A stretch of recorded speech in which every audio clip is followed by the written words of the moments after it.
할렐루야. 복된 주일 리브 예배에 나오신 산상의 모든 가족들, 주님의 이름으로 환영하고 축복합니다. 세상의 많은 사람들은 고진 풍파와 인생의 고난 가운데 넘어지고 무너지고 합니다. 그러나 우리는 그 고난과 풍파 가운데 충만할 수 있고 만족할 수 있는 것은 오직 예수로 충만하기 때문입니다. 우리 그 고백을 주님 앞에 올려드리기 원합니다.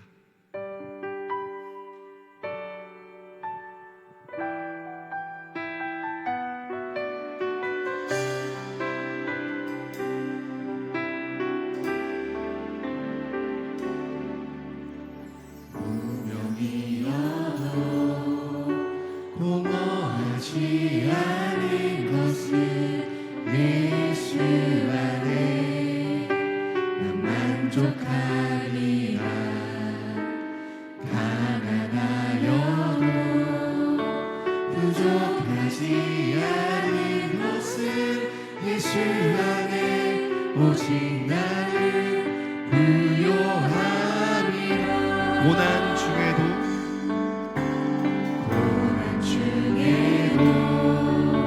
견뎌낼 수 있는 것은 주의 계획 있기 때문이라. 아멘. 실패하여도 일어설 수 있는 것은 예수 안에 오직 나는 승리함이라. 우리 고백합시다. 난 예수로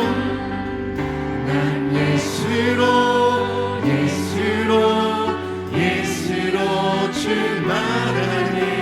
난 예수로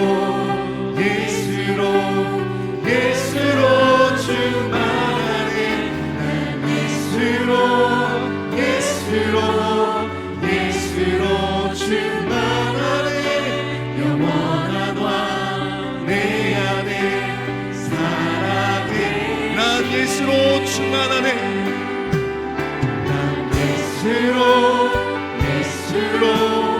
예수로 충만하네. 난 예수로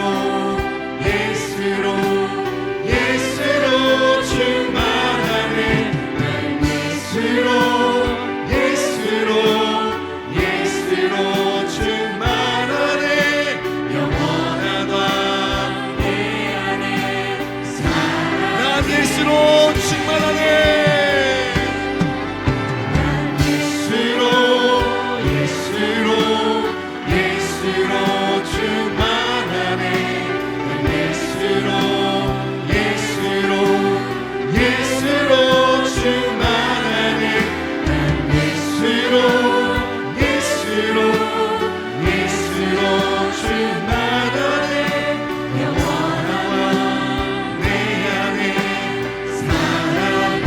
내 몸이 약해도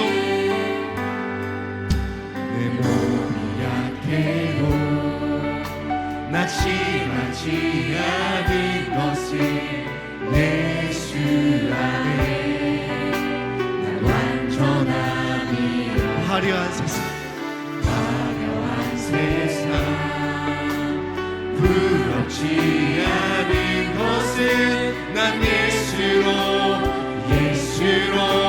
충만함이라.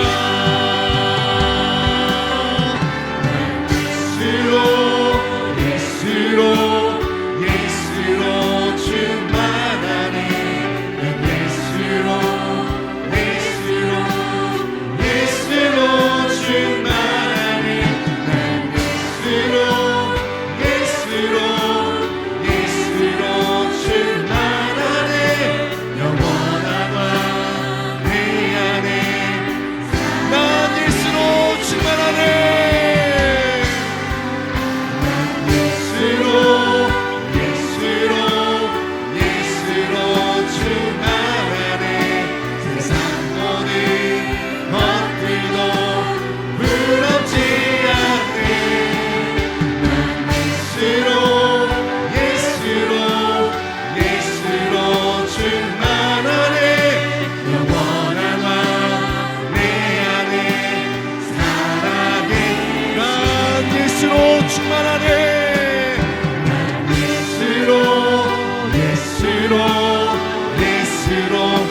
세상 모든 풍파도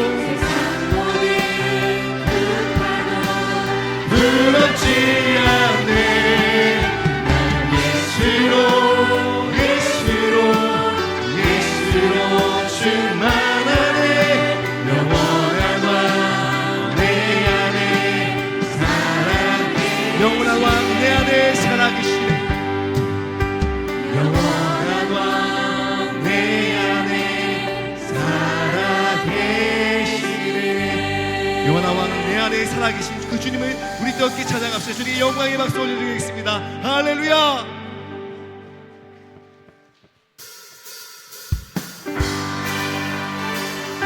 오늘도 우리 살아계신 말씀으로 역사하신 그 주님을 찬양합니다.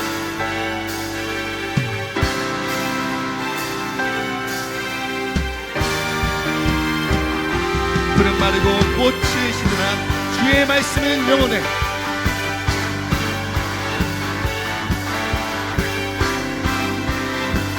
이렇게 주님을 찬양합시다.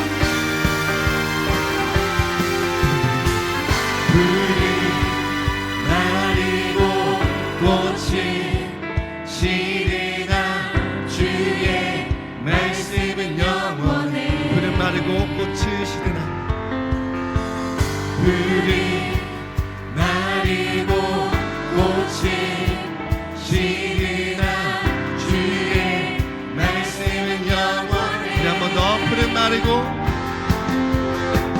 푸른 마르고 꽃이 시드나 주의 말씀은 영원해. 아멘. 푸른 마르고 꽃이 시드나 주의 말씀은 영원해. 주의 말씀을 믿는 자 주의 말씀을 믿는 자 주의 구원은 얻으리. 주의 말씀을 주의 말씀을 행하는 자 행하는 자 그의 능력이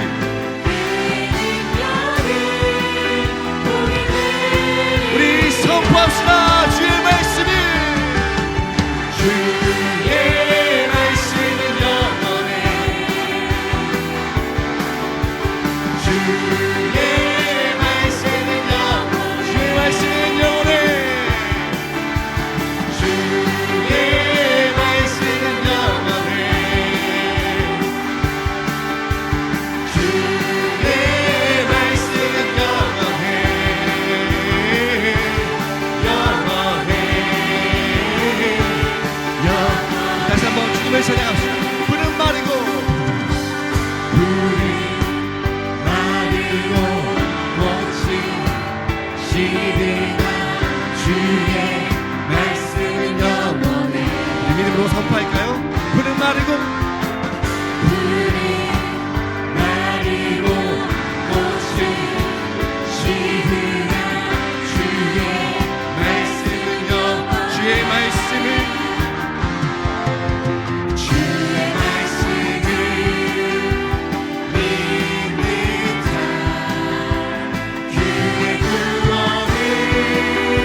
다시 한번 고백하기 원합니다.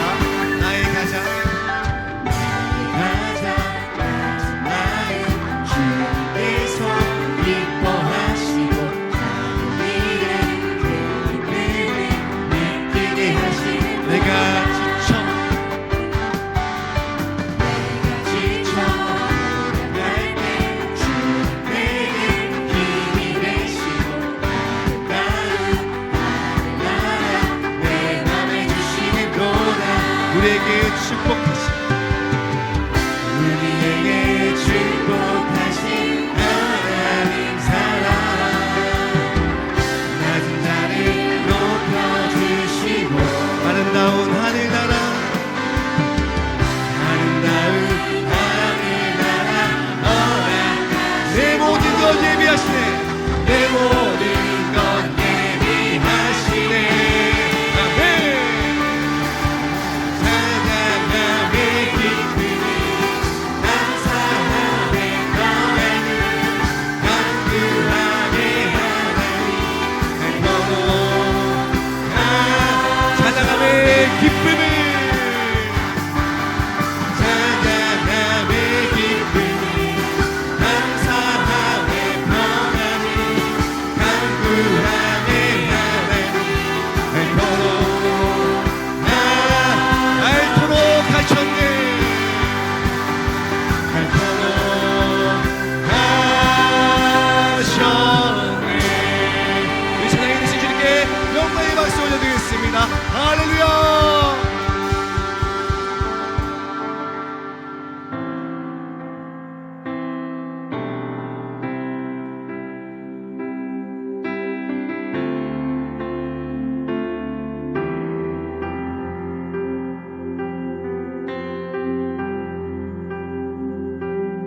우리 주 하나님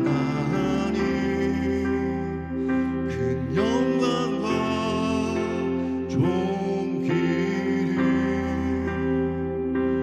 받기에 합당하신 지금 여기 계신 하나님 온전히 만물을 지으시고 다스리는 그 권능과 능력으로 주의 말씀이 이루시니 거룩하신 주님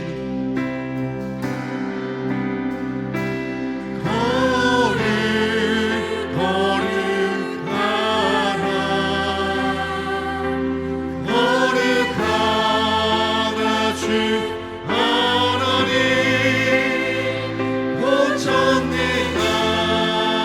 고천내가신 이여 하나님 나라의 거룩하신 주님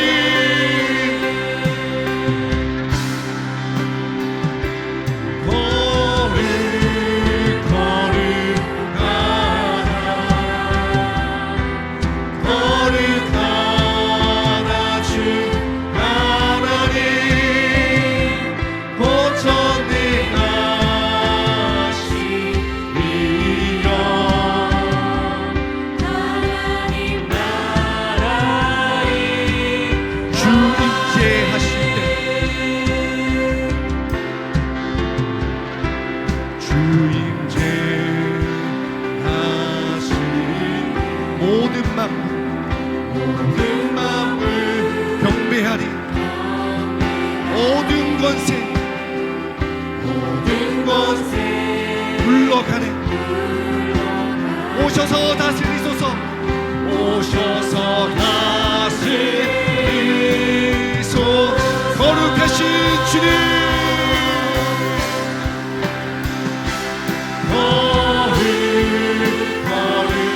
거룩하다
주님의 나라와 뜻이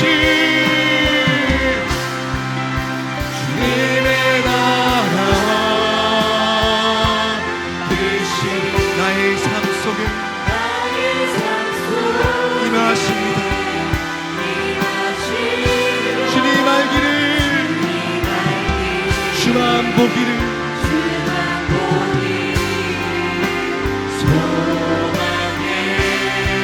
이름으로 고백합시다. 그렇게 살아가 빛과 두려움없는 을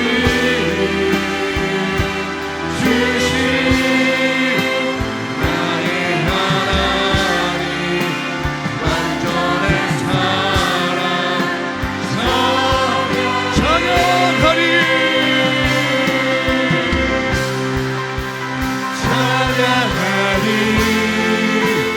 만군의 주 영원히 함께하시네 존귀하신 사랑의 왕 영원히 함께하시네 주님의 나라와 주님의 나라와 나의 삶 속에 임하시며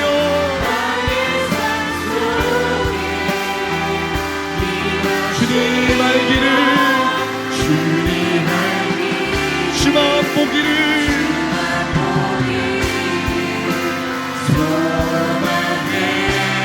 거룩히 살아가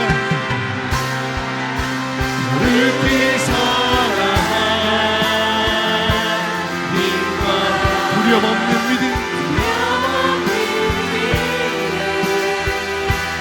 주신 나의 하나님 완전한 사랑 주께로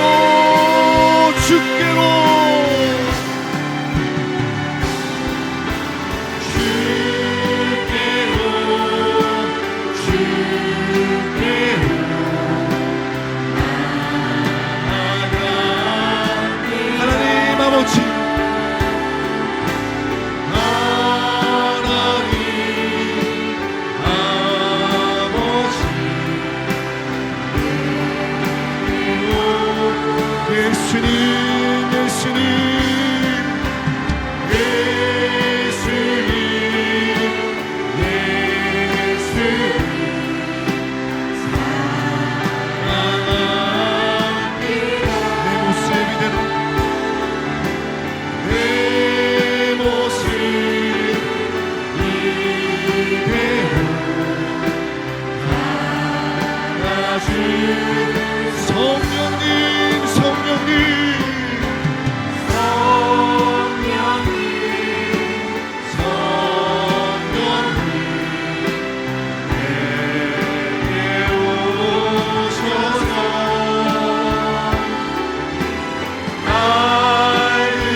자리에 나서 찬양하시겠습니다.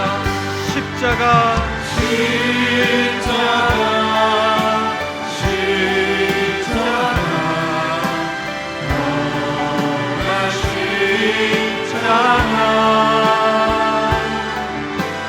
나의 죄를 위하여 죽은 전에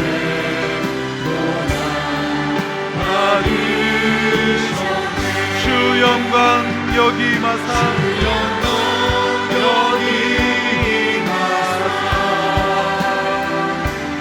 열방향의 금이 비추소서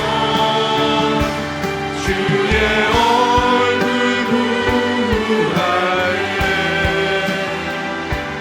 주의 향기 머무소서 주 영광 이 자리에 임하여 주시옵소서. 영광 여기 임하사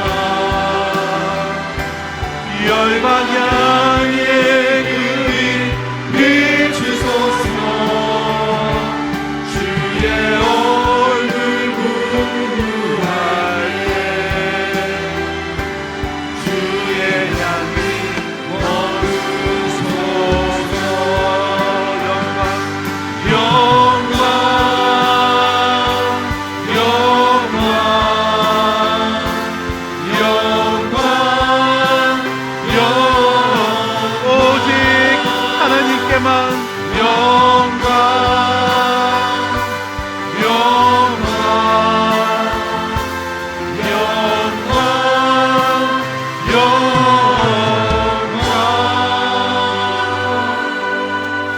영광. 너희 모든 만민들아 여호와를 찬양하며 너희 모든 백성들아 그를 찬송할지어다. 우리에게 향하신 여호와의 인자하심이 크시고 여호와의 진실하심이 영원함이로다.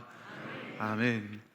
전능하사 천지를 만드신 하나님 아버지를 내가 믿사오며 그 외아들 우리 주 예수 그리스도를 믿사오니 이는 성령으로 잉태하사 본동녀 마리아에게 나시고 고난을 받으사 십자가에 못 박혀 죽으시고 장사한 지 사흘 만에 죽은 자 가운데서 다시 살아나시며 하늘에 오르사 전능하신 하나님 우편에 앉아 계시다가 저리로서 산자와 죽은 자를 심판하러 오시리라. 성령을 믿사오며 거룩한 공예와 성도가 서로 교통하는 것과 죄를 사여 주시는 것과 몸이 다시 사는 것과 영원히 사는 것을 믿사옵나이다.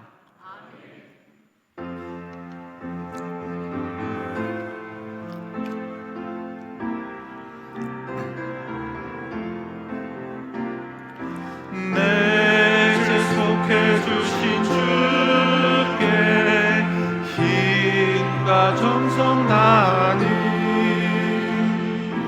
나의 온갖 언행 심사 주를 위한 것일세. 내게 있는 모든 것은 주를 위해 바치리. 내게 있는 모든 것은 주를 위해 바치리.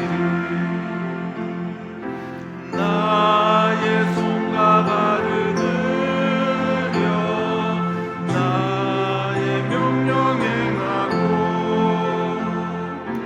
오직 주만 바라보며 주만 찬양하겠네. 항상 주를 찬송하며 이 몸 바치오리라. 항상 주를 찬송하며 이 몸 바치오리라. 내가 주를 바라보니 나의 영혼 밝아져. 십자가를 지신 주만 항상 바라봅니다. 십자가를 바라보며 주만 따라가리라. 십자가를 바라보며 주만 따라가리라.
세상을 지으신 이가 하나님이시며 지금도 다스리시며 주관하시는 하나님 아버지, 허물과 죄로 영 죽었던 우리들을 독생자 예수 그리스도의 십자가 보혈로 구원하여 주신 아버지께 감사와 찬송으로 그 이름을 송축하오니 우리 예배를 받아 주시옵소서. 사랑과 정의와 공의를 행하시는 하나님 아버지, 너희 길과 행위를 바르게 하여 이웃에게 정의를 행하며 이방인과 고아와 가부를 압제하지 아니하며 무죄한 자의 피를 흘리지 아니하며 다른 신들 뒤를 따라 화를 자초하지 아니하면 너희 조상에게 영원토록 준 땅에서 살게 하리라. 또 너희는 내가 명령한 모든 길로 걸어가라.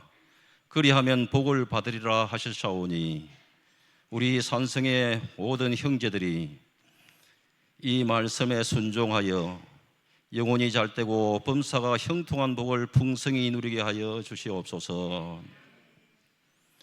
욥의 눈을 열어주신 하나님, 다니엘에게 큰 믿음을 주신 하나님, 악한 마귀는 지금도 우리를 삼키려고 분쟁과 미움, 시기, 다툼으로 분열시키며 극한 대립으로 서로를 상해하며 이해 못할 고난과 부귀 권세의 유혹들로 우리를 넘어뜨리려 하나 마귀의 일을 멸하러 오시어 우리에게 자유를 주시고 사망 권세를 이기신 예수 그리스도, 그 이름의 능력을 힘입어 낙심함에 혼란하였던 형제들이 힘을 얻고 이 시대를 이기며 그 마음의 자유와 평강을 누리게 하옵시며 참 빛 대신 예수 그리스도를 증거하는 자로서의 사명을 잘 감당할 수 있는 그리스도인들로 세워 주시옵소서. 사랑과 은혜가 풍성하신 하나님 아버지, 오늘 또 예배 가운데 임하셔서 담임 목사님을 통하여 주시는 말씀과 찬양대의 찬양을 통하여 자신과 가정과 또 남을 위하여 가지고 나온 기도 제목들을 또 이 문제들을 고쳐주시고 불려지게 하옵시고 한 주간 한 평생을 희망과 생기가 충만하여 번성함에 살아가는 성도들 되게 하여 주시옵기를 원하오며 예배 가운데 악한 마귀 틈타지 못하게 하시옵고 모든 영광 주님 홀로 받으시기를 원하오며 우리를 사랑하사 자기 몸 버리신 예수님 이름으로 기도드리옵나이다. 아멘.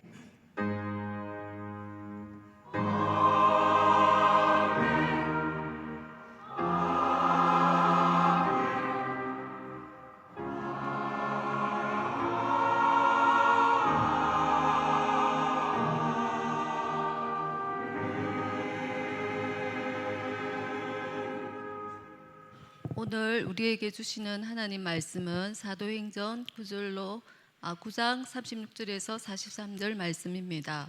사도행전 9장 36절에서 43장 말씀을 봉독하도록 하겠습니다. 욥바에 다비다라 하는 여제자가 있으니 그 이름을 번역하면 도르가라. 선행과 구제하는 일이 심히 많더니 그때에 병들어 죽으며 시체를 씻어 다락에 누이니라. 룻다가 욥바에서 가까운지라 제자들이 베드로가 거기 있음을 두고 두 사람을 보내어 지체 말고 와 달라고 간청하여 베드로가 일어나 그들과 함께 가서 이르매 그들이 데리고 다락방에 올라가니 모든 가부가 베드로 곁에 서서 울며 드로가가 그들과 함께 있을 때에 지은 속옷과 겉옷을 다 내 보이거늘 베드로가 사람을 다 내보내고 무릎을 꿇고 기도하고 돌이켜 시체를 향하여 이르되 다비다야 일어나라 하니 그가 눈을 떠 베드로를 보고 일어나 앉는지라. 베드로가 손을 내밀어 일으키고 성도들과 가부들을 불러들여 그가 살아난 것을 보이니 온 욥바 사람이 알고 많은 사람이 주를 믿더라. 베드로가 욥바에 여러 날 있어 시몬이라 하는 무두장이의 집에서 머무니라. 아멘.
고백을 가슴에 안고 주님의 손에 우리 봉헌하도록 하겠습니다. 먼저 그 나라와 그 일을 구하라.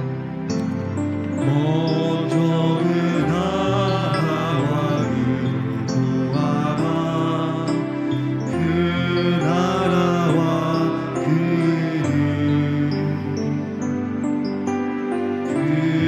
구하면 이 모든 것을 너희에게도 하시리라.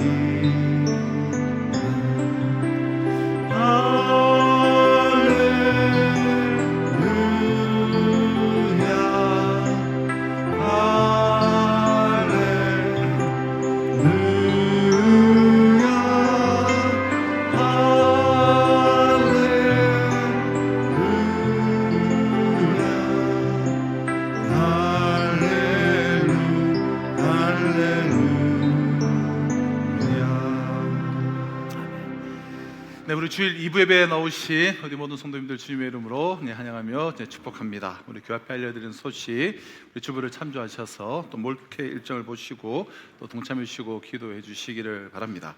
우리 다음 주일은 우리 올해 2025년도 첫 번째 우리 성찬식이 있습니다. 그리고 다음 주 주일 우리 오후 4주간 청지기 세미나로 들어지게 됩니다. 우리 중직자 모든 재직들, 또 우리 목자, 교사, 또 모든 리더들, 우리 모든 성도님들, 우리 4주간 청지기 세미나가 있는 기간 동안은 우리 2부 예배 드리시고 식사하시고, 우리 교회도 거의 바로 오후 예배가 시작되니까 다 우리 참석하시고 은혜 받고 그렇게 동참해 주시기를 부탁을 드립니다.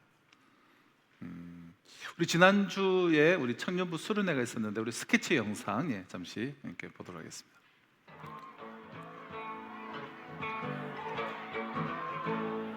어둠이 무너지고 텅 빈 맘 멈춰설 때 다시 내게 바람 불어오네. 나는 주와 걷겠네.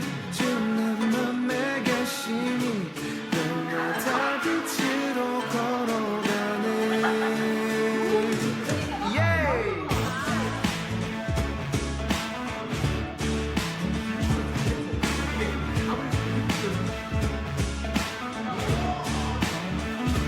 늦은 겨울 지나고 짙은 안개 거칠 때 다시 내게 음성 들려오네. 주 날 오라 하시네. 햇빛 뜨게 하시니 나는 주와 함께 걸어가네. 주는 나의 도움, 내 등불 되시니 나 두렵지 않네. 그 생각만 나면 그 사랑에 같이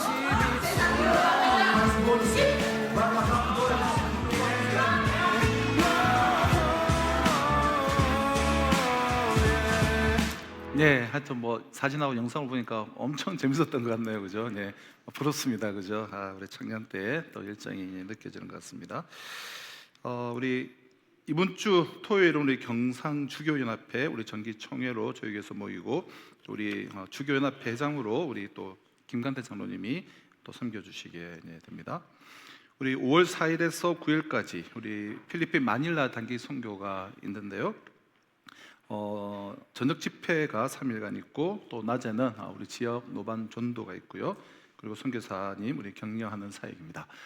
우리가 여름에 이제 청년들이 또 많이 갈 때는 다양한 좀 역동적인 또 공연도 준비하고 그런 선교가 있지만, 항상 선교는 그런 선교가 아닙니다. 그냥 우리 장년들 몇 분이 가셔서 선교사님하고 한 며칠, 한 박 4일 쭉 함께 교제하고 오는 것도 아주 좋은 이제 선교고요. 그 외에 다양한 모습들이 있는데, 그러니까 이번 5월에는 우리가 이렇게 저녁 집회와 또 우리가 전도와 그렇게 선교사님과 우리 또 중보하고 그 땅을 또 기도하는 그런 선교가 있습니다. 우리가 이제 매년 여름 단기 선교만 아니라 우리가 가급적 우리가 계절별로 또 선교를 다양한 분들이 다녀오시면 참 좋은데요. 이번에 우리 필리핀 단기 선교 우리 또 원하시는 분들 기도하시는 가운데 마음을 주시는 분들은 우리 신청해 주시기를 바랍니다. 우리 북한 컨벤션 중보기도회가 이번 주 금요일에 있고요. 또 우리 산성교회 우리 텃밭 분야 작년에도 한번 했듯이 우리 1층에 이제 로비에 가시면 교회 텃밭 가꾸기 우리 신청서와 또 우리 필리핀 단기 선교 우리 신청서 그리고 우리 뒤에 이제 공원을 좀 조성했는데요. 지금은 잎이 다 떨어져서 좀 휑하긴 하지만 공원이 잘 조성되어 있는데 산성교회 우리 공원 이제 이름이 없습니다. 그러니까 명칭을 공모합니다. 네, 이런 이름이 좋겠다 우리 써주시고 채택된 분과 그래도 채택되지 않아도 한 3분 정도 우리 뽑아서 그렇게 우리 또 시상을 또 하도록 하겠습니다. 네, 많이 동참해 주시기를 바라고요. 우리 정재도 집사님 또 사랑 목자로 우리 박충훈 집사님 또 찬양단으로 이렇게 우리 임명을 합니다. 그 외에 또 교동 좀 보시고 기도해 주시면 감사하겠습니다. 작년 10월 20일 주일부터 우리가 사도행전 9장을 이제 살펴보기를 이제 시작을 했는데요. 사도행전 이 9장은 사울에 관한 이야기로 시작이 됩니다. 이 교회와 예수 믿는 자들을 박해하며 진리를 대적하던 그 사울이 다메섹 도상에서 어떻게 빛 대신 주님을 만나서 그가 변화되었으며 주님을 만난 뒤에는 그 유대 교인들에게 오히려 배신자로 낙인 찍혀서 살해 위협을 당하고 또 예루살렘의 그 제자들에게는 아직까지 그가 분명히 회심한 것이 맞는가라는 그 불신을 받는 모습들, 이처럼 양쪽에서 다 어려움을 받으며 자신의 고향인 이 다소로 낙향하기까지 어떤 일들이 있었는지에 관해서 30절 그리고 31절에 이르기까지 그동안 살펴보았습니다. 자, 지난주부터 묵상하고 있는 이 32절로 이 43절은 9장의 이 마지막 두 단락인데요. 이 단락은 사울에게 이와 같은 많은 일들이 참 일어나고 있는 동안 베드로, 그 베드로는 도대체 무엇을 하고 있었는지를 전해주고 있습니다. 먼저 32절로 35절에서 예루살렘 북쪽 지중해 연안 도시인 이 룻다로 간 베드로는 그곳에 그리스도인들을 격려하고 특히 8년 동안이나 이 중풍병으로 누워있던 그 애니야를 일으켜 세웠죠. 근데 단순히 병을 고친 것뿐만 아니라 34절을 보면 애니야야 예수 그리스도께서 너를 낫게 하시니 내 자리를 정돈하라.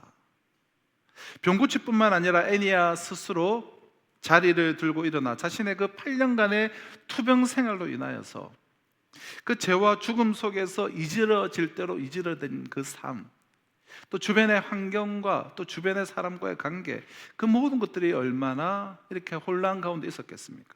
그 모든 삶을 예수 그리스도의 생명으로 바르게 그리고 영원토록 정돈을 해 주었습니다.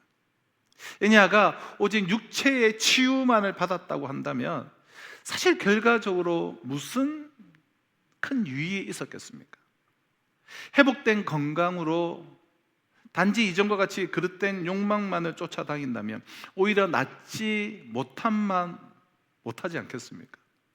차라리 누워있는 편이 건강한 몸으로 아무렇게 사는 것보다 훨씬 죄를 덜 짓게 될 테니까 말이에요.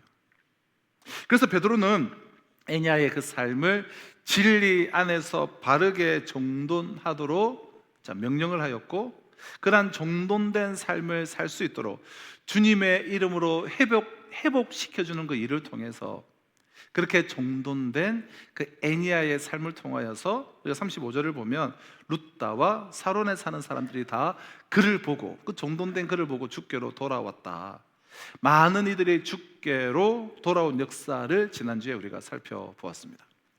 자, 베드로가 룻다에서 이러한 사역을 하고 있는 동안 인근 도시 한 18km, 19km 떨어진 도시인데요, 그 인근 도시 욥바에서 발생한 일을 전해주는 오늘 본문 36절은 이렇게 시작되어지고 있습니다.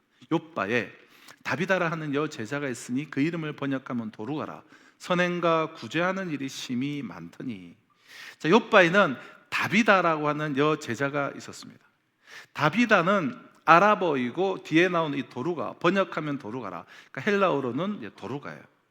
추정권 때 이 여자는 이방인의 피가 섞인 여인인 것으로 오늘날 많은 신학자들이 이제 규명을 하고 있는데요, 이 도루가 암사슴이라는 그런 의미를 지닌 이 말은 지극히 아름다움을 상징하는 그러한 단어예요.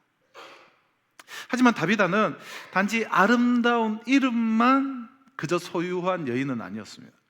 본문은 그녀가 선행과 구제하는 일이 심히 많았다라고 소개하고 있어요. 다비다는 그 아름다운 자신의 이름에 걸맞게 아름다운 삶을 살았던 그러한 여인이었습니다. 그런데 본문 37절이 다음과 같이 계속되고 있는데요. 그때에 병들어 죽음에 시체를 씻어 다락에 누이니라.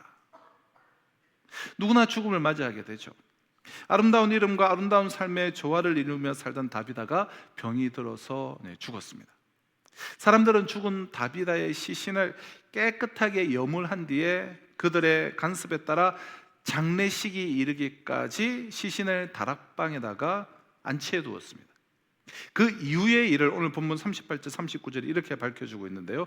룻다가 욥바에서 가까운지라 제자들이 베드로가 거기 있음을 듣고 두 사람을 보내어 지체 말고 와달라고 간청하여 베드로가 일어나 그들과 함께 가서 이르매 그들이 데리고 다락방에 올라가니 모든 과부가 베드로의 곁에 서서 울며 도루가가 그들과 함께 있을 때 찍은 속옷과 겉옷을 다 내어 보이거늘. 마침 그때 욥바의 이 그리스도인들은 욥바에서 불과 18km밖에 떨어져 있지 않는 이 룻다의 사도 베드로가 지금 체류 중이며 지금 병자를 고쳤다라는 소문을 들었습니다. 그들은 두 사람을 베드로에게 보내서 자기들에게 와줄 것을 이제 간청을 했습니다. 이에 베드로는 욥바의 사람들과는 일면식도 없음에도 불구하고 그러나 단지 같은 그리스도인이었기에 지체 없이 룻다를 떠나서 욥바에 있는 다비다의 집에 이르렀습니다. 베드로가 사람들의 이 안내를 받아서 다비다의 시신이 안치된 다락방으로 올라가자 거기에는 많은 여인들이 특히 가부들이 다비다의 죽음을 슬퍼하면서 울고 있었습니다. 다비다의 시신을 놓고 베드로 앞에서 그 울고 있는 가부들, 그 다비다의 지난 삶, 그가 살아있을 때의 삶이 어땠는가를 그가 죽은 지금 그의 삶을 증명하는 것이죠. 많은 성도들, 많은 가부들, 다비다에게 도움을 받던 여인들이 울고 있었어요. 그러나 이 같은 절망, 이 절망을 어떻게 더 이상 표현하고 그려낼 수가 있겠습니까? 이것은 그 시대 사람들의 영적인 상태, 시신을 놓고 울고 있는 가부들, 그 영적인 상태, 그 영육간의 그 모든 절망과 그 안타까움을 그림처럼 보여주고 있는 장면이죠. 가부들이 울고 있습니다. 자신들을 도와주었던 한 여인의 시체를 놓고, 이미 죽은 시체예요. 씻어서 염을 해서 다락에 누인 시체입니다. 이때 베드로가 이렇게 이야기합니다. 40절을 보시면 베드로가 사람을 다 보내고 무릎을 꿇고 기도하고 돌이켜 시체를 향하여 이르되 다비다야 일어나라 하니 그가 눈을 떠 베드로를 보고 일어나 앉는지라. 다비다야 일어나라. 우리말 일어나라로 번역된 이 말이 성경 원어에는 우리가 잘 아는 달리다굼으로 되어 있어요. 달리다굼. 이 말은 예수님이 마가복음 5장 41절에서 이미 죽은 해당장 야이로의 딸을 살려내실 때 처음으로 하신 말이에요. 예수님께서 소녀야 일어나라 달리다굼. 그 말을 하실 때 베드로는 채측근으로 바로 그 옆에서 그 자리 현장에서 그것을 다 보고 다 경험하고 배웠어요. 그때 예수님께로부터 직접 듣고 배운 그 말을 지금 어떻게 보면 따라하고 있는 것이죠. 오늘 베드로가 주님께 배운 대로 똑같은 선언을 하는데요.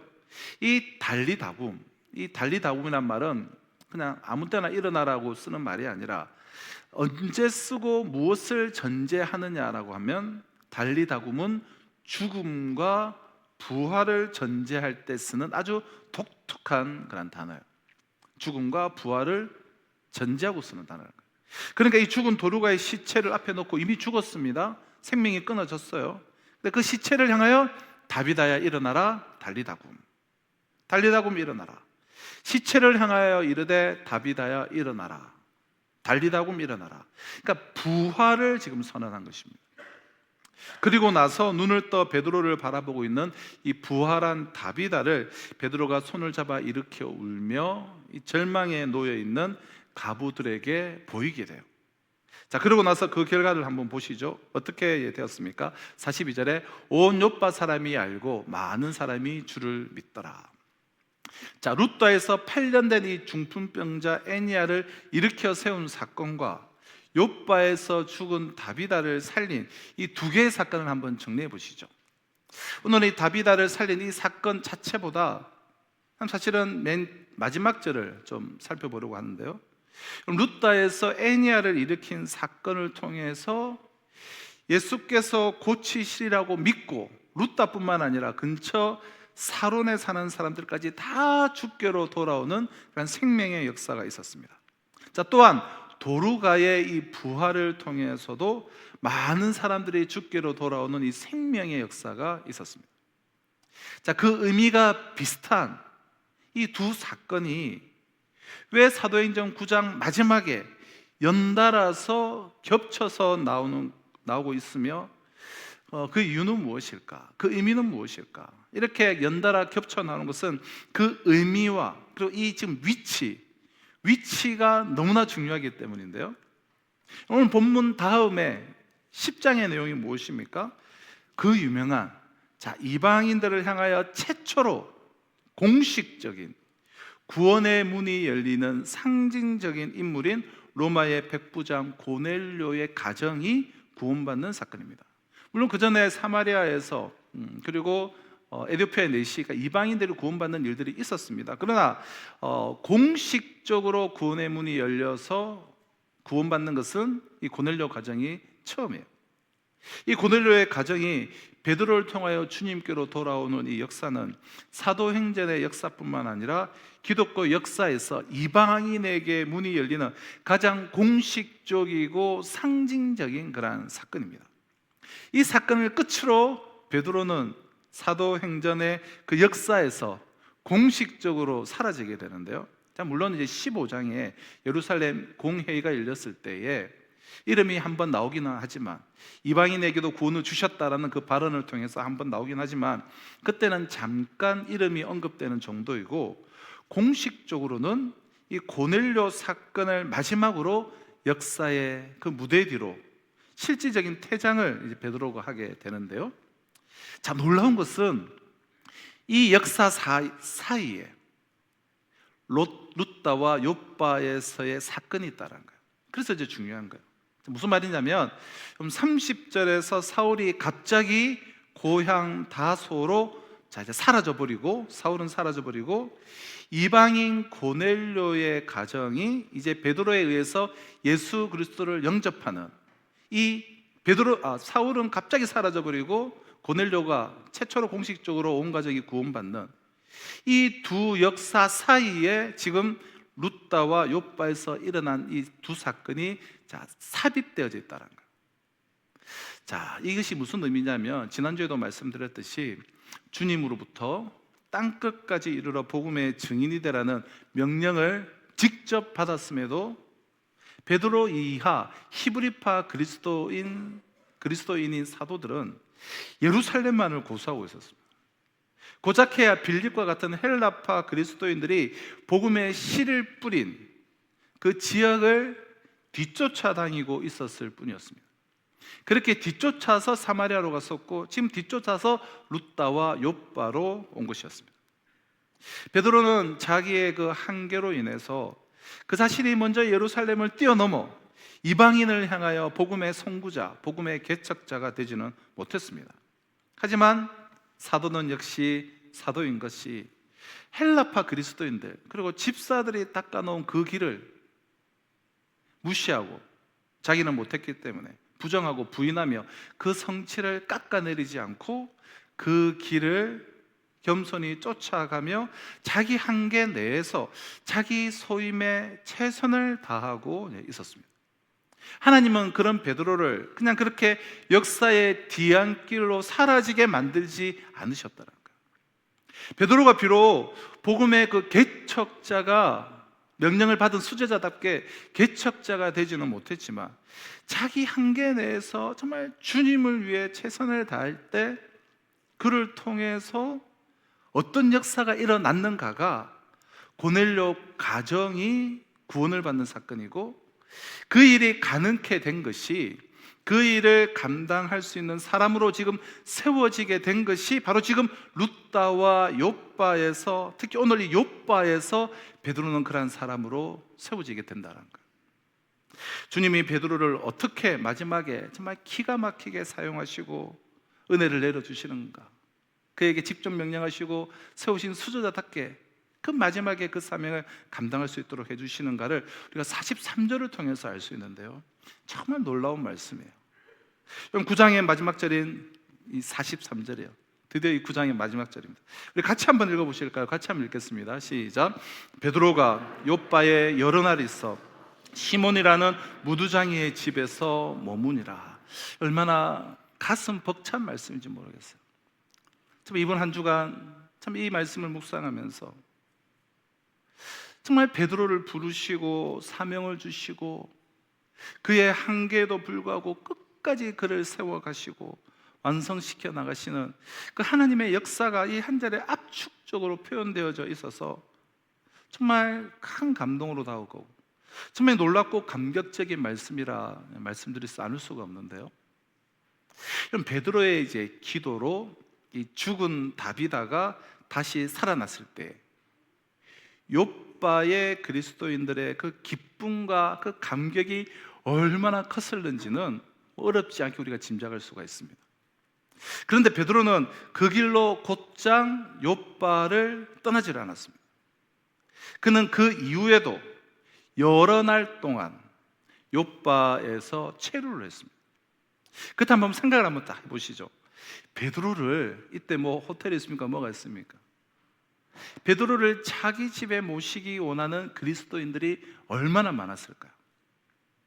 죽은 다비다를, 죽은 사람을 기도로 살릴 정도의 능력을 지닌 사도를 자기 집에 모신다면 자기 가족에도 뭐 그 비슷한 은혜가 내릴 것이라 믿는 사람들이 얼마나 많았겠습니까? 더욱이 지금 베드로의 기도로 다시 살아난 이 다비다가 있잖아요. 다비다가 누구보다도 베드로를 어떻게 해서든지 자기 집에 모시고 싶어 했을 거예요. 그녀가 평소에 구제와 선행이 심히 많았던 성도였음을, 그러니까 잘 섬기던 성도였음을 우리가 감안하면 자신을 살린 주님의 그 도구가 된 베드로를 자기 집에 그 모시고 싶은 마음이 얼마나 컸겠습니까? 그건 누구보다도 간절했을 거예요. 그러나 베드로는 여러분 너무나 놀랍게도 그 누구의 집도 아닌 시몬이라는 무두장이의 집에 머물렀다는 거예요. 그럼 지금부터 말씀드리는 이 문화에 관한 내용은 이 당시 문화이지 지금도 그렇지는 않다는 것을 우리가 전제를 하는데요, 왜 이런 전제를 하느냐 하면 이 무두장이의 집이 뭐 하는 집입니까? 죽은 짐승들의 시체를 다루는 집이에요. 죽은 짐승들의 시체를 다루어서 가죽을 전부 다 벗겨내요. 그러면 벗겨진 가죽으로 이 제품을 만드는 사람이 무두장이에요. 즉 무두장이는 가죽 제조 기술자를 일컫는 말이에요. 자, 그래서 이런 직업을 가진 사람들을 당시에는 경멸을 했습니다. 냄새가 나고 아주 좋지 않은 직업으로 인식이 되었습니다. 당시 사회의 고정관념으로 그렇게 자리 잡았기 때문에 이 사람들이 모여 사는 위치도 아무 때나 살지 못하고 딱 위치도 정해져요. 너희는 여기서만 살아라, 절대 벗어나면 안 된다. 그래서 정통 히브리인들 같으면 이런 사람과는 상종도 하지 않을 정도로 같이 그 집에 들어가 머문다라는 것은 상상조차 할 수 없는 일이에요. 즉 2000년 전 유대인들은 무두장이를 최하층 천민으로 규정하여서 인간으로 취급하지 않았습니다. 자, 그 이유는 율법적으로 적용을 함으로 인해서 필연적으로 나타날 수밖에 없는 결과인데요. 자, 이유는 이렇습니다. 유대인들은 율법을 율법적으로 적용했기에 전통적으로 죽은 짐승을 부정하게 여겼습니다. 만약 죽은 짐승을 누군가가 만진다면 그 사람은 곧 부정을 타게 되고, 부정을 탄 그 사람이 만지는 모든 것, 심지어는 그가 먹는 음식까지도 부정을 타게 된다라고 믿었습니다. 자, 부정을 탄다는 것은 죽음을 의미하는 것이에요. 단지 육체적인 죽음뿐만 아니라 공동체에서 끊어지는 것이고, 하나님으로부터 끊어지는 영적인 죽음, 그리고 가족과 친구, 내가 속한 모든 것으로부터 끊어지는 사회적 죽음, 즉 육체적 죽음, 영적 죽음, 사회적 죽음을 의미하는 것이 부정을 타는 거였어요. 그러므로 당시 유대인들은 무두장이를 인간으로 취급할 수가 없었습니다. 무두장이는 짐승의 가죽을 얻기 위해 늘 죽은 짐승, 다시 말해서 부정한 것을 만지는 부정한 존재요. 부정한 그의 손이 닿는 모든 것이 부정해질 뿐만 아니라, 부정한 무두장이와 관계를 맺는 것은 곧 자기 자신이 부정해짐을 의미하는 것이었기 때문에, 따라서 세상 사람들은 이 무두장이와는 아예 상종조차 하지 않으려고 했고, 세상으로부터 멸시당한 무두장이는 어쩔 수 없이 아무도 살지 않는 외딴 곳에서 살아야만 했습니다. 이처럼 부정한 무두장이는 인간 취급을 받을 수가 없었어요. 굳이 오늘로 무리로 표현을 한다면 비슷하지도 않지만, 코로나는 물론이고 에이즈와 문둥병과 같은 치명적이고 끔찍한, 아니 100% 즉시 감염되는 전염병이 걸린 환자의 집에 정말 병균이 가득하여서 철저히 격리되어 있는 그 집에 들어가서 내가 며칠 동안 유숙을 한 거예요. 따라서 정신 이상자가 아니고는 적어도 정상인이 무두장이의 집에서 잠을 잔다는 것은 있을 수가 없는 일이었습니다. 근데 놀랍게도 정통 히브리인인 베드로가 이 집에 들어가서 몇 날 며칠을 유한 것이에요. 자, 무두장이의 집에서 자기 위해서는 부정한 무도장이의 부정한 침대에서 부정한 무두장이의 부정한 이불을 덮어야 하고, 부정한 무두장이의 부정한 수건으로 얼굴을 닦아야 하고, 부정한 무두장이의 부정한 식사 도구로 부정한 무두장이가 만들어준 부정한 음식을 먹어야 하고, 부정한 무두장이가 사용하는 부정한 그 화장실에서 용변을 보아야만 합니다. 그것은 자기 자신을 부정하게 만드는 첩경이었기에 정상인으로서는 상상조차 할 수 없는 일이었습니다. 그러나 베드로는 자신을 모시려고 하는 그 많은 사람들 청을 다 마다하고, 사람들이 그 근처에 가기조차 꺼려하는 무두장이의 집에서, 그것도 하루가 아닌 여러 날을 묵었어요. 대체 그 이유가 무엇이었겠습니까? 일반적으로 사람들은 이것을, 초기 기독교 교회는 이처럼 신분과 직업에 대한 계급의식을 다 타파한 그런 해방의 일이다, 그런 사건으로 해석을 많이 해요. 자, 그런 부분이 있죠. 하지만 그것이 전부는 아닙니다. 베드로가 유독 무두장이의 집을 자신의 거처로 삼았다는 것은 그보다 훨씬 더 깊은 메시지를 갖고 있어요. 당시 유대인이라고 한다면 죽은 짐승의 시체를 다루는 무두장이를 예외가 없이 다 부정하게 여겼습니다. 이 무두장이와 아예 상종조차 하지 않는 것은 물론이고, 그 무두장이가 사는 집 근처에도 얼씬도 그리지 않았습니다. 무두장이의 손이 닿기만 하면 부정을 타게 된다고 믿었기 때문에. 그러나 그처럼 무두장이를 부정하게 간주하고 멸시천대하던 그 유대인들 가운데 무두장이의 손으로 만들어진 그 수많은 가죽 제품들을 부정하게 여기는 사람은 아무도 없었습니다. 옷이든, 그때는 다양한, 우리 지금처럼 다양한 천이 없잖아요. 그러면 얼마나 더 이 가죽이 가치가 있고 필수품이었겠습니까? 옷이나 허리띠, 신발, 가방 등 가죽 제품은 당시 그들의 일상생활에 없어서는 안 될 주요 필수품이었어요. 그 시대의 사람들 역시 이왕이면 고급 제품을 선호했을 것은 말할 필요가 없습니다. 그렇다면 우리 한번 생각을 한번 해보시죠. 무두장이가 부정하다고 해서 그가 만지는 모든 것을 부정하게 여긴다면, 무두장이가 만든 그 가죽 제품 역시 부정하게 여겨야 되지 않겠습니까? 반대로 일상생활 속에서 그 가죽 제품을 정말 귀하게 여긴다면 그 가죽 제품을 만드는 무두장이를 인간 이하로 취급해서는 안 되지 않겠습니까? 그러나 유대인들은 무두장이를 부정한 존재로 단정하며 멸시천대를 하면서도 무두장이에 의해서 만들어진 가죽 제품은 더없이 소중하게 여겼습니다. 그럼 이 얼마나 무서운 이율 배반이요, 정말 가공할 만한 이중성입니까? 이보다 더 큰 모순이 어디에 있겠습니까? 그런데도 이러한 상황에서도 사도 베드로는 무두장이 시몬의 집을 거처로 정했다. 그를 모시고자 하는 사람이 많았음에도 불구하고 욥바에 무두장이가 살고 있다는 사실을 알자 베드로는 주저함 없이 무두장이의 집을 찾아갔습니다. 아주 떨어져 있었기에 그 동로에서 한참을 가야 했을 거예요. 베드로는 무두장이의 집에서 무두장이의 이불을 덮고 잠을 잤습니다. 아침에 세수한 뒤 무두장이의 수건으로 얼굴을 닦았어요. 무두장이와 함께 무두장이가 만든 음식을 먹었습니다. 하룻밤이 아니라 욥바를 떠나기까지 여러 날 동안 그 무두장이의 집에서만 머물렀습니다. 이것은 베드로에 의해서 그릇된 이 계급 의식이 타파되었음을 뜻하기 이전에 베드로에게 내재되어 있던 그 내적인 모순과 이중성이 진리 안에서 극복되어졌음을 의미하는 것입니다. 베드로 역시 유대인이었다는 것은 베드로 역시 가죽 제품은 소중히 여기면서도 무두장이를 인간으로 취급하지 않던 그 이율 배반적인 이중성, 그리고 자기 모순 속에서 그 자신도 살아왔음을 뜻하기 때문이에요. 그런데 이것이 이제 극복되어졌다는 거예요. 자, 이 지점에서 우리는 어떤 중요한 진리의 교훈을 여러분 받을 수가 있습니까? 그럼 그리스도인으로 살아간다는 것은 무엇입니까?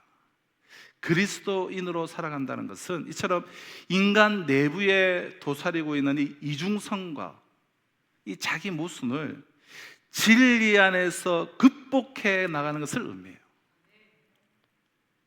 다시 말하면 그리스도인으로서 내가 되어져야 할 자신과 현재의 자기 자신 그 사이에 통합을 이루어 가는 것입니다. 자기 자신을 진리 안에서 정돈시키는 거예요. 그리스도의 마음과 합한 자가 되는 것입니다.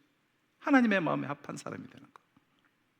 이러한 내적 통합이 이루어지는 사람의 삶은 자연히 이 외적인 모순들, 얼마나 세상에 외적인 모순이 많습니까? 즉 사회적 모순을 제거하는 원동력이 되는 거예요. 내 안에 내적 통합이 이루어진 사람의 삶을 통해서 사회적 모순은 해결된다. 그러나 내적인 통합이 없이, 즉 자기 자신 안에 이중성과 자기 모순을 고스란히 안고 있은 채 외적인 모순만을 제거하려고 할 때 이 외적인 모순은 또 다른 모순을 잉태할 뿐 결코 제거되지 않습니다. 내적 통합이 결여된 사람이 행하는 모든 행위는 결국 이 자기 속에 도사리고 있는 이 자기 모순의 외적인 변형에 지나지 않는 거예요. 우리나라도 불과 이제 60년, 70년 전까지만 하더라도 이 소와 돼지 같은 이 가축을 잡는 분들을 인간 이하로 취급했습니다. 그들을 백정이라고 부르면서 아무리 나이가 많아도 그 어린아이들조차 욕을 하면서 반말을 했습니다. 그럼 우리나라 사람들이 그렇다면 고기를 싫어했는가? 전혀 그렇지 않았죠. 아무 때나 또 고기를 먹을 수가 없었기에 소고기 먹는 날을 손꼽아 기다렸어요. 아주 중요한 날에만 먹었어요. 소고기 대접은 최고의 대접으로 여겼어요. 이처럼 고기를 좋아했으면서도 소나 돼지를 잡는 백정만은 인간으로 취급을 하지 않았습니다. 가죽 제품은 소중하게 다루면서도 무두장이는 인간 이하로 취급했던 그 유대인들과 똑같은 그 이중성과 자기 모순이 아닐 수가 없습니다. 이제 우리나라에서 이제 백정이라는 용어는 이제 더 이상 사용하지 않습니다. 오히려 그리고 도축장에서 일하는 이들에게 어린아이들이 반말을 하잖아요. 오히려 이제 축산업자들은 아주 이제 수입이 좋은 그런 사업 중에 하나예요. 그렇다고 우리 내부의 이 이중성과 이 자기 모순이 사라진 것은 아닙니다. 우리의 내적인 모순과 이 이중성은 여전히 우리 속 곳곳에 도사리고 앉아서 시간과 장소와 어떤 상황에 따라서 여러 형태로 드러나고 있습니다. 그럼 과거 서구 선진 나라에서 살아본 경험이 있는 분들은 이제 그 나라 이제 국민들의 수준 높은 법 질서 의식을 다 이제 자랑을 하면서 우리나라 역시 그런 나라가 되어야 한다라고 하면서 아는 체를 하면서 소리를 높였습니다. 그러나 그곳에 살던 분들이 우리나라로 귀국한 뒤에는 자동차를 운전하면서 그 외국에서처럼 교통 법규나 신호를 철저하게 잘 지키는 일은 별로 없었어요. 이유인즉 내가 그 나라에서는 그렇게 했는데 이곳에서는 대다수가 지금 교통 법규를 제대로 지키지 않기 때문에 뭐 자신도 어쩔 수가 없다라는 거예요. 진정으로 우리 사회의 그 법 질서를 확립을 하기 원한다면 어떤 불편이 있더라도 내가 먼저 법과 질서를 준수해야 되지 않겠습니까? 내가 먼저 준수하려 하지 않을 경우 내가 하기 싫은 것을 다른 사람이 먼저 행할 리가 없어요. 만약 내게 그런 실천 의지가 없다라고 한다면 그럼 법과 질서를 무시하는 사람을 비방하지도 말아야 합니다. 그런데 내가 일본에서 살 때는 어떻게 했고 내가 독일에서 살 때는 말이야 하면서 잘난 체하며 소리는 높이지만 자신의 삶은 그렇지 않은 이중성과 자기 모순이 있는 거예요. 이와 같은 이중성과 자기 모순은 오늘 우리 그리스도인이라고 해서 예외인 것은 아닙니다. 무릇 주님을 믿는 그리스도인이라고 한다면 우리 모두는 진정한 내가 참 그리스도인이 되기를 원해요. 진리의 향기를 풍기는 성숙한 그리스도인들이 되기를 원합니다. 그러나 그렇게 되기에 반드시 필요한 과정인 진리에 의한 자기 부인을 행하려 하지는 않습니다. 모든 부부는 정말 행복하고 아름다운 가정을 이제 꾸려가기를 소망해요. 그건 언제나 상대가 먼저 자기에게 맞추어 주기만을 요구해요. 너가 나를 좀 행복하게 해달라는 거예요. 모든 부모는 자기 자식들이 정말 참된 그리스도인들이 되기를 바라요. 그러나 부모 자신이 그 세속적인 가치에 더 큰 비중을 두고 사느라 자식들 앞에서 정말 신앙의 보온이 되지 않으므로 내 삶이 그들의 신앙의 거울인데 그래서 내가 거울이 돼서 도리어 신앙을 떠나게 하고 있습니다. 모든 자식들은 효자, 효녀라는 소리를 듣기를 원해요. 그러나 늙고 정말 돈 없는 부모를 진심으로 공경하는 자식들은 흔치가 않습니다. 우리 안에 있는 이러한 이중성과 이 자기 모순은 이 이중성과 자기 모순으로 인하여서 한국 사회에서 교회가 이제 비판의 대상으로 전락한 것은 어제 오늘의 일이 아니에요. 이 모든 교회는 교회의 변화를 역설하고 있습니다. 그러나 정작 교회를 이루고 있는 그리스도인들이 각자 자신의 일터에서 그리스도인답게 정말 진리와 신앙의 양심에 따라 사는 일에는 좀 소홀해요.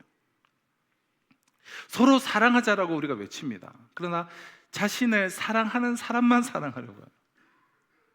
봉사의 사람이 되기를 기도합니다. 그러나 눈앞에 이득에 가난한 한치의 양보도 하려 하지 않습니다. 사람으로부터 상처받지 않기를 원해요. 자신의 언행이 정말 수많은 사람에게 상처를 주고 있다는 사실은 너무나 둔감해요. 자신의 삶 속에서 정말 진리의 열매가 맺혀지기를 바랍니다. 그러나 먼저 썩어지는 진리의 미랄이 되기는 거부해요. 진리에 썩어지는 미랄이 돼야 열매를 맺죠. 부활을 노래합니다. 그러나 부활의 출발점인 그 자기 십자가를 지려고 하지는 않습니다. 날마다 하나님의 도우심이 자신과 함께 하기를 기도해요. 그러나 매사에 하나님의 말씀대로 살려고 하지는 않습니다. 영생을 자랑해요. 그러나 실제로는 하나님의 나라가 아니라 마치 이 세상을 최종 목적지인 양 살아가고 있습니다. 이것이 저와 우리 모두의 적나라한 실상이에요. 그렇다면 가죽 제품은 그다지도 선호하면서도 무두장이는 인간으로 간주하지 않던 유대인들, 소고기는 그렇게 좋아하면서도 백정은 인간 이하로 취급했던 그 옛사람들, 그들과 우리 사이에 무슨 차이가 있을 수가 있겠습니까? 이처럼 모든 인간 속에는 이율배반적인 이중성과 자기 모순이 도사리고 있습니다. 인간이 존재하는 곳이라고 한다면 어디나 여러분 있기 마련인 이 사회적 모순, 그 사회적 모순의 출처는 바로 인간 내부예요. 인간의 내적 이중성은 더 큰 이율배반을 낳고 모순은 또 다른 모순의 모태가 돼요. 어디 외부로부터 모순이 주어지는 것이 아니라는 거예요. 그러므로 이 내적인 이중성과 모순이 진리 안에서 극복될 때야만, 다시 말해 그리스도인으로서 되어져야 할 자신과 현재 자기 자신 사이의 이 간격이 진리로 메워지고 진리로 정돈되어져서 그 양자가 통합이 될 때에만 우리는 비로소 이 사회의 그 모순을 제거해 가는 진정한 그리스도인이 될 수가 있습니다. 그럼 인격자가 무엇입니까? 인격자. 그럼 인격자란 이 양자 간의 간격이 통합된 사람을 말하는 것이죠. 그리고 인격 분열은 이 양자 간의 간격이 더 커지는 것을 우리는 의미합니다. 그럼 개인적으로 오늘날 한국 교회와 성도들을 보면서 참 개인적으로 기도가 되고 안타까운 것은 이 모순이, 이 양자 간의 간격이 더욱더 커져가고 있지 않는가라는 거예요.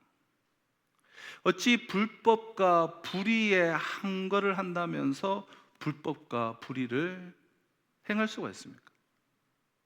거짓과 가짜에 한거한다면서 바로잡는다면서 어찌 아무렇지도 않게 거짓을 행하고 거짓을 두둔하며 거짓의 편을 둘 수가 있습니까? 자유와 평화를 위한다면서 어찌 무리지음과 폭력적일 수가 있습니까? 사랑과 공의를 위한다면서 어찌 그리 분노하면서 분열할 수가 있습니까? 현 시국에 앞장서서 소리를 내시는 몇몇 목회자들과 교회들을 바라보며 그들과 같이 우리도 소리를 높여야 하는 것이 아니냐라는 분들이 우리 가운데 있을 수가 있습니다. 맞습니다. 교회는 적극적으로 세상으로 들어가서 세상을 섬기고 세상을 위해서 기도하고 세상을 하나님의 나라로 우리는 세워나가야 돼요. 그러나 오늘날 행하는 모습들이 과연 사랑과 평화와 그리고 십자가로, 오직 성경적 가치로 하나님의 나라를 세우는 복음 증거와 구제와 전도와 선교의 사명이 과연 맞느냐라는 거예요. 그럼 앞장서서 막 이렇게 소리를 높이시는 분들은 솔직히 제가 잘 모르겠지만 그들을 따르는 많은 성도들은 참 이것이 하나님의 뜻이다, 하나님의 공의와 정의다라는 정말 그 순수한 마음으로 정말 애국하는 마음이라는 것을 저는 잘 알고 있습니다. 자, 그럼에도 불구하고 지금 나타나고 있는 그 모습, 그 양태가 정말 복음적 사명, 정말 십자가의 방법이 맞느냐라는 거예요. 솔직히 너무 정치에 많이 치우쳐져 있는 것 아닙니까? 그럼 정치와 종교가 만나서는 안 돼요. 그럼 정치는 언제나 자신들의 필요를 위해서 종교를 이용하려고 합니다. 왜냐하면 종교를 이용하면 그 힘이 강력해지기 때문에요. 폭발적으로 강력해지기 때문에요. 그럼 중세 로마 가톨릭은 종교를 정치에 이용했습니다. 대표적인 것이 십자가 전쟁과 마녀 사냥이에요. 그럼 세상에 희생과 섬김과 사랑의 상징인 십자가에다가 군대를 의미하는, 군사를 의미하는 군을 붙여서 전쟁과 정복과 약탈에 사용했습니다. 우리가 십자가 군사라고 말하는 것은 어떤 의미입니까? 아까 찬양했듯이 십자가를 지신 주만 항상 바라봅니다. 십자가를 바라보며 주만 따라갑니다. 우리가 찬양을 했는데 그럼 찬양과 고백같이 정말 사랑과 희생과 섬김과 낮아짐과 그러한 십자가의 군사가 되겠다는 의미지 어찌 정복과 약탈의 도구로 우리가 말할 수가 있겠습니까? 그럼 정복 전쟁에, 즉 정치의 종교를 이용한 것이에요. 그럼 정치의 종교를 내거니 죽는 것은 뭐죠? 순교하는 것이에요. 폭력은 하나님을 위한 것이 되니 수많은 젊은이들이 십자가군에 자원하여서 그들은 정말 장혹하게 그러나 확신 가운데 수많은 무고한 사람들을 죽였습니다. 가톨릭이 지금 또 그때의 가오를 지금 또 회개하지 않습니까? 이슬람 극단주의가 무서운 이유가 무엇입니까? 자폭 테러를 하면서 즉 지하드 순교자가 나는 된다. 죽자마자 제사함을 받고 천국에 거하게 되고 72명의 아름다운 여인 처녀들과 결혼을 하여서 온갖 금과 보석으로 이루어진 궁전에 거하게 된다고 믿고 그 죽는 것 아니에요. 그만큼 종교는 무서운 거예요. 정치와 결합이 되면. 마녀 사냥이 무엇입니까? 주로 남편과 사별한 재산이 많은 지주 여인들, 그 여인들의 재산과 땅을 빼앗기 위한 수단이 마녀 사냥이었어요.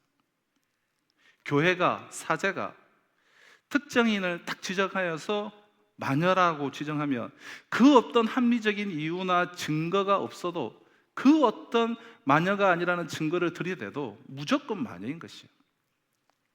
하나님이 그렇게 마녀라고 말했으니까. 마녀는 반드시 처단하고 불태워 죽여야 하는 거예요. 그럼 중세 유럽의 마녀 사냥의 역사를 보십시오. 대부분 이런 경우였어요.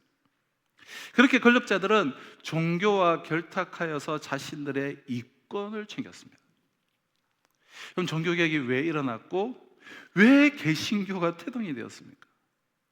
정치와 종교가 만나서 행한 그 이율배반적인 이중성과 그 자기 모순에 대한 개혁이었어요.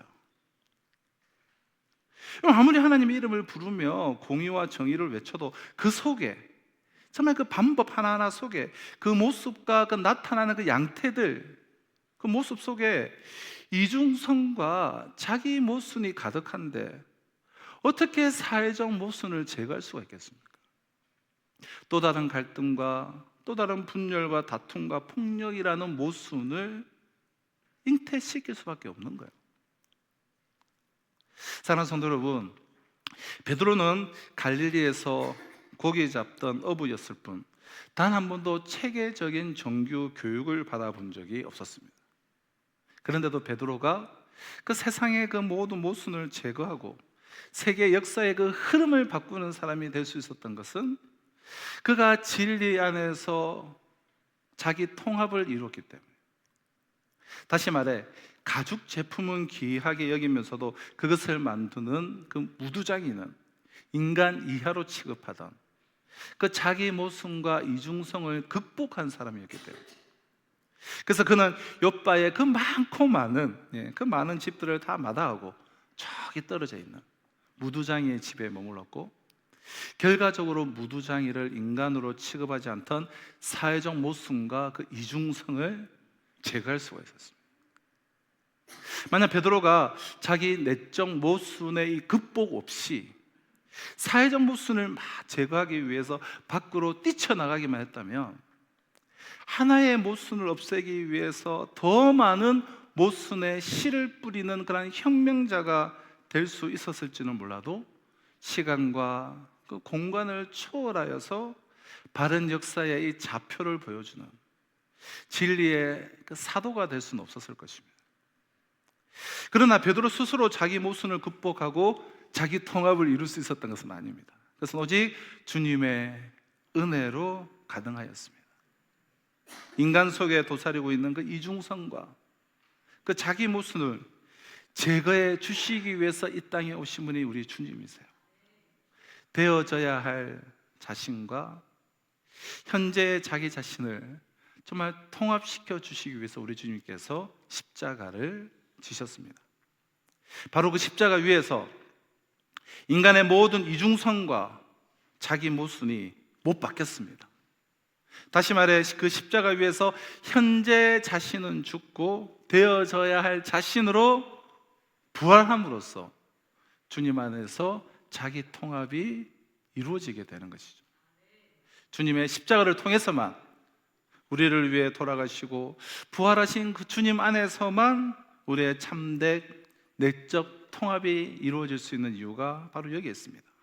베드로가 자기 통합을 이루고 무두장이의 집에 거할 수 있었던 것은 그가 위대해서가 아니라 베드로 속에 계신 주님의 위대함 때문이었습니다. 그러므로 주님이 베드로를 이 무두장이의 집에, 고넬료의 가정으로 나아가기 전에 무두장의 집에 거하게 하신 것은 그 당시까지만 해도 이방인들의 구원과 복음의 문제에 대해서 일부 편견에 붙잡혀 있던, 그래서 집사들의 뒤를 쫓기만 하던 베드로와 그 유대인들을 위해서 그 편견을 완전히 깨는 작업이었습니다.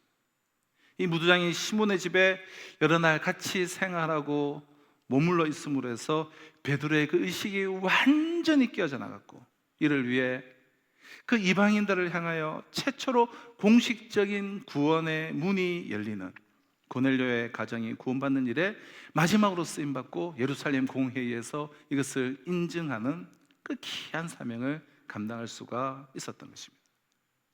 사랑하는 성도 여러분, 지금 그 주님께서 우리와 함께하고 계십니다. 그분을 우리의 중심에 모셔 드립시다. 그분의 십자가만 삶의 표대로 삼으시길 바랍니다. 영원한 진리신 그분의 말씀 안에 거하시길 바라요. 그때부터 나의 내적인 이중성과 모순이 제거가 됩니다. 내 삶이 진리로 정돈되어집니다. 그때부터 나의 내적인 통합이 이루어지게 돼요. 그때부터 내 안에 무두장이는 말할 것도 없고 내 밖에 있는 그 무두장이와도 통합이 이루어지게 돼요. 그때부터 우리는 비로소 성숙한 인간의 소유자가 될 수 있습니다. 그때부터 자신의 배우자를 자기 몸처럼 사랑하는 남편과 아내가 될 수 있습니다. 그때부터 자식에게 정말 본이 되는 믿음의 부모가 될 수가 있어요. 그때부터 이 사회의 모순을 몰아내는 진리의 증인, 진리의 횃불이 될 수 있습니다. 무엇보다도 그때부터 우리는 그리스도인이라는 그 호칭에 걸맞게 예수 그리스도를 진정으로 닮은 그리스도인으로 살아갈 수가 있을 것입니다. 기도하시겠습니다. 아버지 하나님, 오늘도 진리로 우리를 깨우쳐 주시고 진리로 정돈케 하시니 감사합니다. 오직 십자가의 은혜로 나의 내적인 모순과 이중성을 제거해 주시고 되어져야 할 나와 현재의 나 자신 사이에 자기 통합이 말씀 안에서 이루어지게 하여 주시옵소서. 그래야 이 시대의 모든 모순들을 몰아내는 진리의 증인, 진리의 불꽃으로 살아갈 수 있도록 은혜를 내려 주시옵소서. 예수 그리스도의 이름으로 기도합나이다. 아멘. 자, 주신 약속의 말씀을 우리 가슴에 우리 새기며 우리 함께 찬양하도록 나아가겠습니다. 내가 누려왔던 모든 것들이, 내가 누려왔던 모든 것들이, 내가 지나왔던 모든 시간이, 내가 걸어왔던 모든 순간이 당연한 것 아니라 은혜였소. 내가 하나님의 자녀로, 내가 하나님의 자녀로 살며 오늘 찬양하고 예배하는 삶, 복음을 전할 수 있는 축복이 당연한 것 아니라 은혜였소. 모든 것이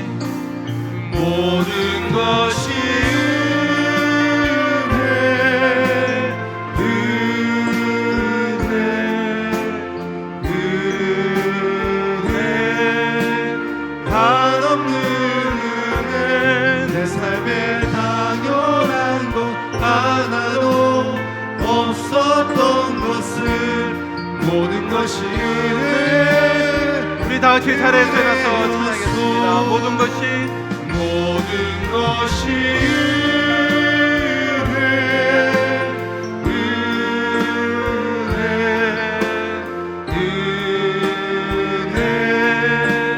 한없는 은혜 내 삶에 당연한 것 하나도 없었던 것은 모든 것이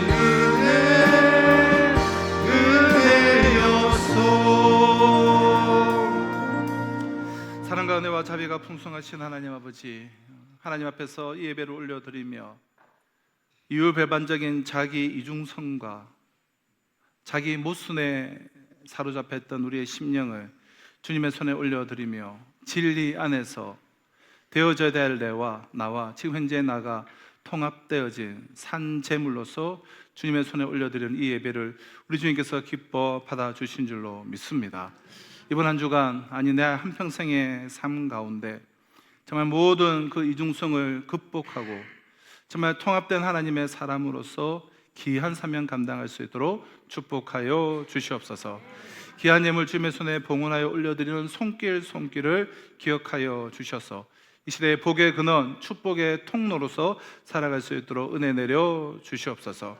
오늘도 열방을 품고 나아가는 우리 모든 선교사님들과 이 지역사회의 모든 교회들과 또한 복음을 사명을 감당하며 이 시대를 살아가는 우리 모든 하나님의 사람들 가운데 은혜 위에 은혜를 부어주셨기를 간절히 바라옵고 소원하며 지금 우리 주 예수 그리스도의 은혜와 하나님의 사랑과 성령의 역사 교통하심이 무두장의 집에 머물며 정말 자신의 그런 모든 모순과 이중성이 극복되어져서 진리 안에서 복음의 사명을 감당한 그러한 베드로와 같이 통합된 하나님의 사람으로서 이 시대를 살아가기를 소망하는 우리 성도들과 이번 한 주간의 삶 가운데 지금으로부터 영원토록 항상 함께 있을지어다.